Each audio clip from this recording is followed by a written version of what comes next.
Hi Cancer! Welcome po sa ating channel at ito ay inyong Monty Gabay Tarot Reading for January 2025. Please be reminded kung naka-resonate kayo, comment down. Kung hindi kayo naka-resonate, ibigay niyo po sa iba kasi general reading po ito. This is for you Cancer ngayong January 2025.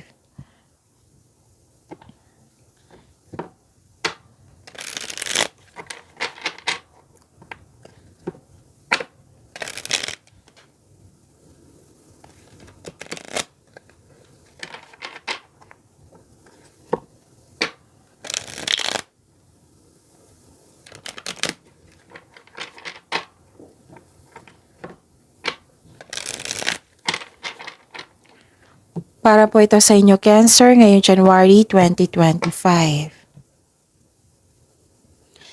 Maraming salamat po sa inyong patuloy na suporta at maraming salamat din po sa mga hindi nag-skip ng ads. Gamitin ang reading na ito bilang gabay lamang. Sa mga hindi pa nag-subscribe, subscribe na po kayo at click bell notification para malaman nyo na may bago tayong video. Para sa mga gustong magpa-reading po, may lumabas dyan sa screen nyo ngayon. Panoorin nyo po at sundin ang instruction. Calling the attention sa mga suki ko dito na Cancer, open na po inyong Monty Gabay Tarot Reading for January 2025. May 6 months from now reading tayo at love life reading po. So message me Cancer for schedule. Maraming salamat po. Spirits Guide, mga ganap pa para kay Cancer ngayong January 2025. I need 3 cards po.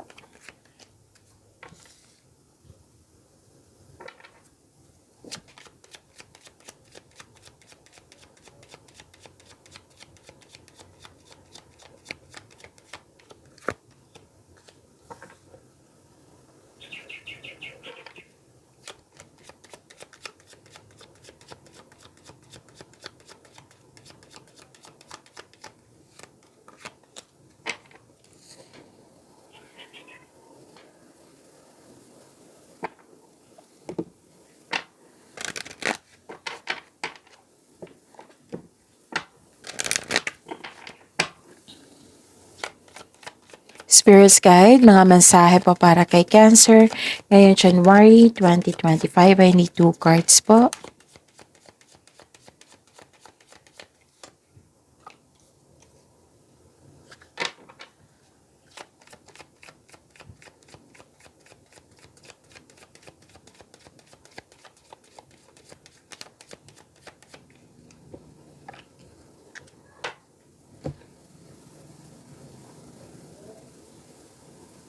Okay.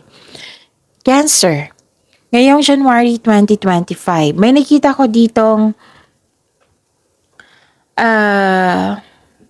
okay? May nakita kong success dito.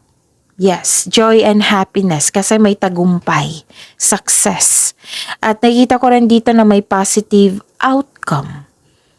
Positive resulta. Mag-ingat lang kayo kasi may tao dito. Pwede din, Okay. May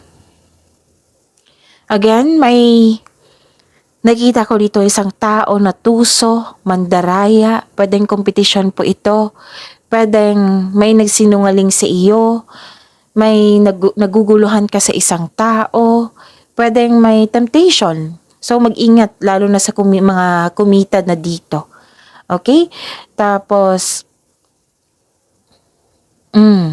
pwedeng may tutol sa inyo, 2 card kasi nagsabi dito na may tutol sa inyong desisyon.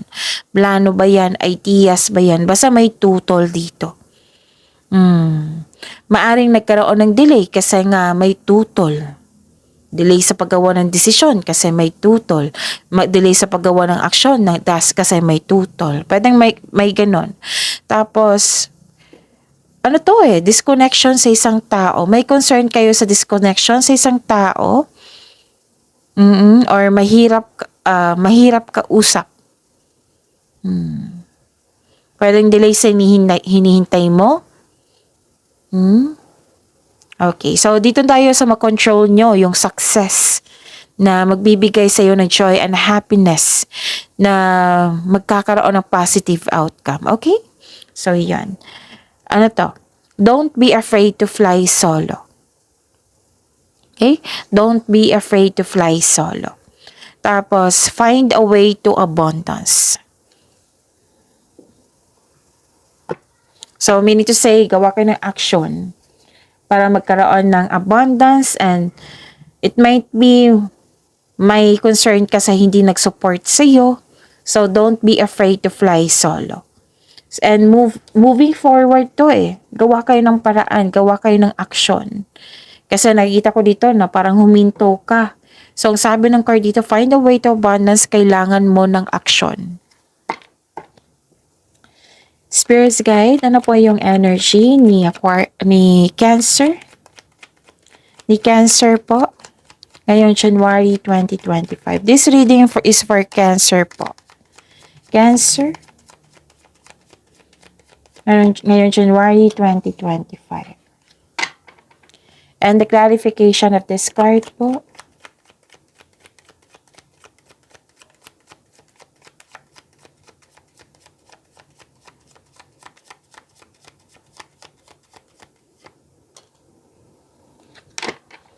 Okay, sa mga may oras dyan, kung gusto nyo po.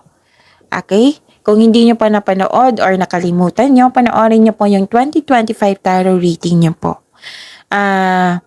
Na-upload noong December 16, 2024. So, hanapin nyo po sa channel natin. Scroll down nyo lang po hanggang sa makita nyo po yung Cancer 2025 tarot reading para po sa inyo, Cancer. Tapos, 12 months gabay tarot reading yon ha. Bawat buwan may love reading, may career and money reading. So, panoorin nyo po kung gusto nyo po. Kung may narinig kayo or may nakita kayong repeating message, meaning to say, pinupush ng cards nyo yan, kasi ang ilan sa inyo hindi pa binigyan ng atensyon. Na kung maaari din po, bigyan nyo po ng solusyon at aksyon.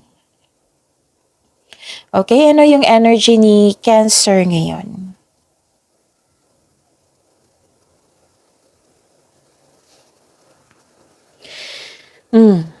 Yung sabi ko sa inyo kanina na may tutol, andito, 3 card na nagsabi. From your oracle cards, kasi sabi usually kasi bakit naulit yan? Okay? So this is your oracle cards and this is your tarot cards. 2 card na nagsabi dito na may tutol at dito rin sa tarot card nyo. So, meaning to say, pinupush ng cards niya, nabibigyan mo siya ng atensyon. Na kung maaari, bigyan nyo po ng solusyon at aksyon. May against dito sa traditional. Like for example, tuto sa kasal, tuto sa pagkikipagrelasyon sa isang tao na gusto mo, tuto sa gusto mo mag-take ng masteral or board exam, may tutol, ganon. May tutol sa mga plano mo regarding sa pag-level up mo. Okay, pwedeng sa traditional career pa to, sa ladder of success, sa inyong, whether sa buhay pag-ibig ba yan or sa career and money. Basta, against, may tutol pa dito. 3 card na po nagsabi dito. At ang sabi ng card dito, hindi po to kailangan na magalit kayo. And sikapin nyo talagang hindi magalit ngayon sa unang buwan ng 2025. Okay? Reminder lang po. Cancer. So, yan. Hindi kailangan na magalit. Kung may experience siya, yung be respectful of opposing viewpoints. Baka may sasabihin siya regarding sa experiences niya. So that is awareness also. And learnings din. Hindi naman ibig sabihin na ma-experience niya, ma-experience mo din. Kunin mo lang yan para magiging wiser ka. Okay? Kunin mo lang yung mga experience niya para mas maging wiser po kayo. Cancer. Okay, ano pa? You have to move forward. Kasi ang ilan sa inyo dito hindi maka-move forward. Kaya yung sabi na ko dito na parang huminto kayo nang dahil sa may nangyari na hindi mo nagustuhan. No. Kailangan nyo mag-move forward. Kung hindi sila nagbigay ng tiwala sa inyo, so be it. At least kayo nagtitiwala sa inyong sarili. At higit sa lahat, ang ating Panginoon, malaking tiwala sa iyo. Na magagawa mo ng tama yung mga dapat mong gawin. You have to move forward. Okay? Kasi difficulties in moving on nakikita ko dito. Yung sabi ko kasi kanina sa inyo na may delay sa hinintay, delay ka sa may tutol, delay sa paggawa ng aksyon. Oo. Pwedeng delay sa travel, delay sa paglilipat. Andito. Sa oracle cards nyo at sa tarot cards nyo. Pwede na kasi may nakita ko dito na bumabalik from the past. Pwedeng kayo ang nag-iisip regarding sa nakaraan o may literal talaga na yung tao bumalik sa inyo ngayon. At nahihirapan kang mag-move forward. Pwedeng may nagpaalala sa inyo regarding sa nakaraan at nahihirapan kang mag-move on kasi naalala nyo eh. Okay, so you have to move forward. Don't be afraid to fly solo. So, gawa po daw kayo ng paraan. Action to eh. Ina-ask ng cards nyo dito na gawa po daw kayo ng paraan para magkaroon ng magandang resulta sa inyong mga ginagawa. Basta move forward. Find a way to abundance action and don't be afraid to fly solo, another action then. So, as long na nagtitiwala ka sa iyong sarili, huwag kayong matakot. Huwag kayong magpa-distract. Kasi that is challenges eh, kung paano ka mag-handle na ganyang sitwasyon na walang naniniwala sa iyo, ganun eh. Pwedeng ganun na walang nagsuporta sa iyo. So, support yourself. As long na may tiwala ka sa iyong konkretong plano, magiging maayos rin. As long na malaki ang faith mo sa ating Panginoon, magiging maayos din yan. Spirits Guide, Career and Money po ni Cancer ngayong January 2025.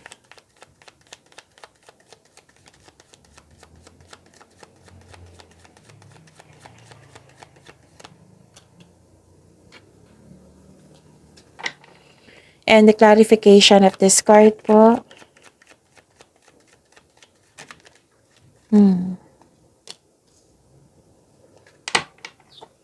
Okay, sa career and money nyo.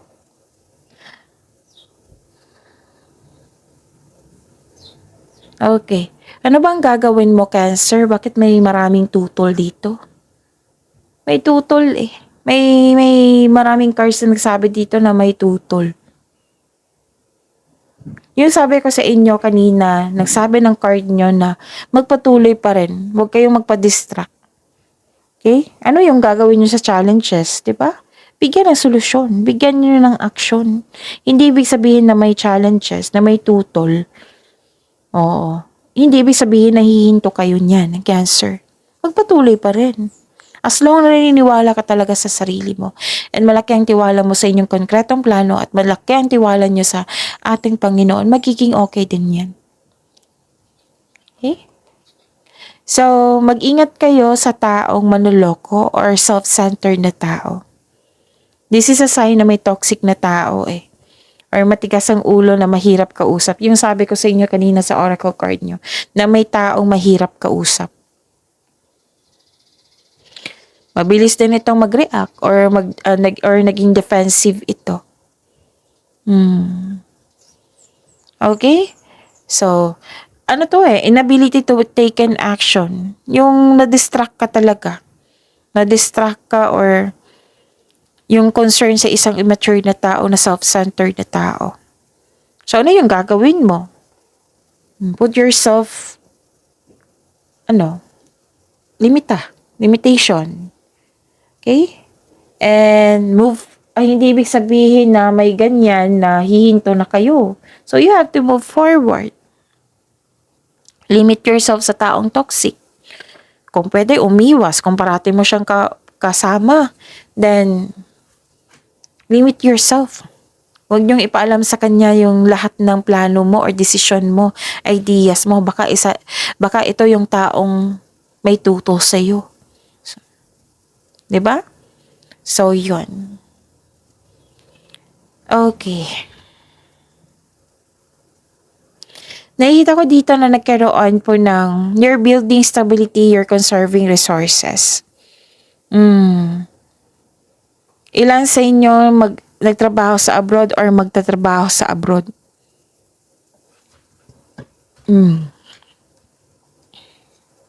Okay. Actually, may na-receive kayong malaking pera sa buwan na ito. May reminder kasi ang card nyo dito, Cancer, na kung pwede po daw control your money. Kasi parang napagasta kayo dito eh. Napagasta, nawala, kinuha, na-damage, ganon. Kasi may nakita ko ditong immature na tao, ba? Pwede din siya yung dahilan. Okay? So, yun, control your money.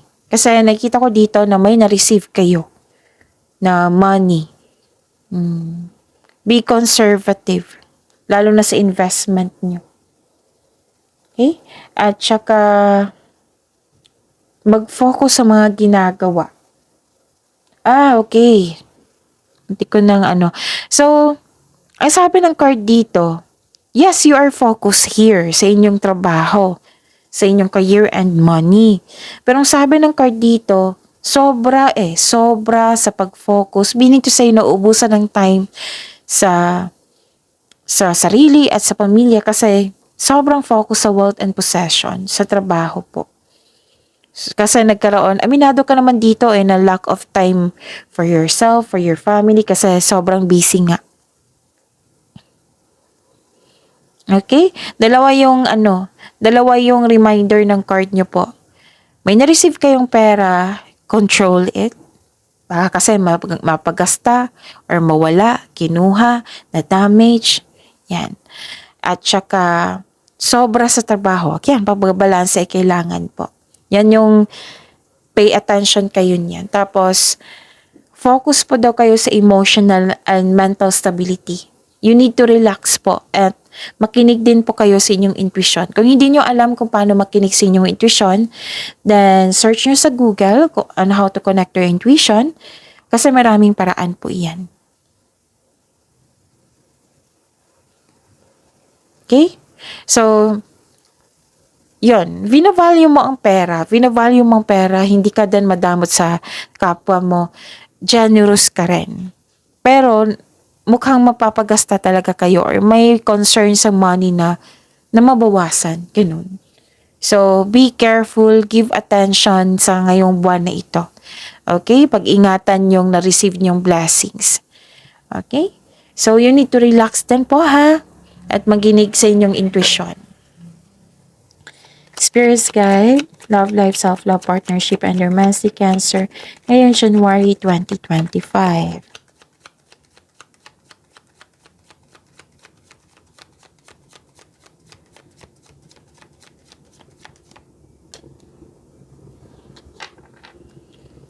And the clarification of this card po.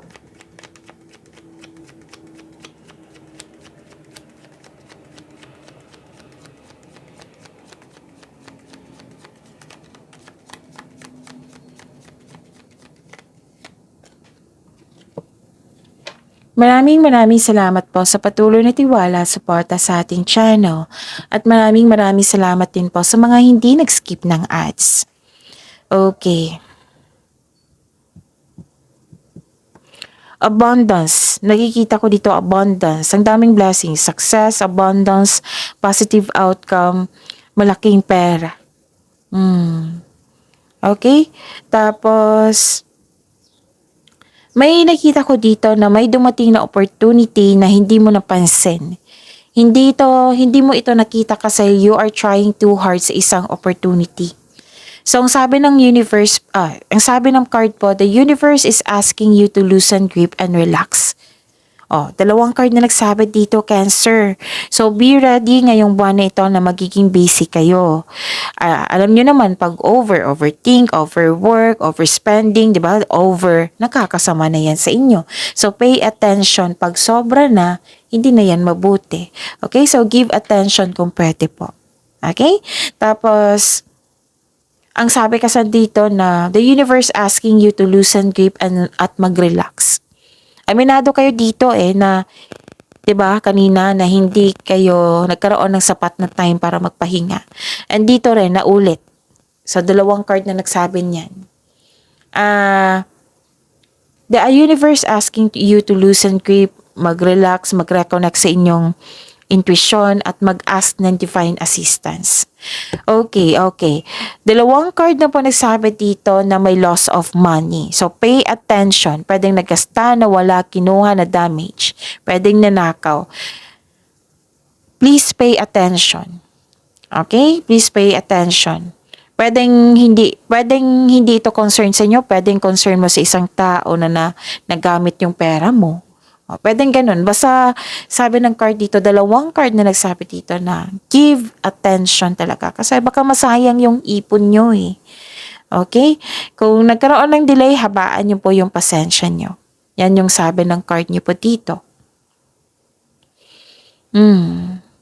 Ano pa? Nakikita ko rin dito na nagkaroon po ng immature na tao pa rin. Pwede nagka-problema kayo sa money nito nang dahil sa immature na tao. Lumabas ka siya sa career and money. Lumabas din siya dito. So, pay attention. Be ready. Okay? Na may tao dito na makaka-encounter mo na immature, ayaw makinig. Pwede din nagkaroon ng frustration kasi gusto mo may pagbabago sa inyong relasyon, sa inyong love life, sa inyong sarili, pwede din sa inyong project. Gusto mo ng resulta. Pero don't worry kasi may nakita naman akong positive outcome dito. Kailangan lang po daw na hindi kayo mag-rush. Kundi one at a time lang po. Okay, one at a time. Okay, so yun. Pagyamanin niyo po yung blessings sa binigay sa inyo, Cancer, lalo na itong success na ito na may positive outcome at maraming pera. Malaking pera na dumating sa inyo. So, pagyamanin niyo po iyan. Sa mga reminder dito, so take note. Okay, so see you tomorrow, Cancer. Please like, subscribe, and click the button for notification para updated po kayo sa daily tarot reading natin. Maraming salamat po.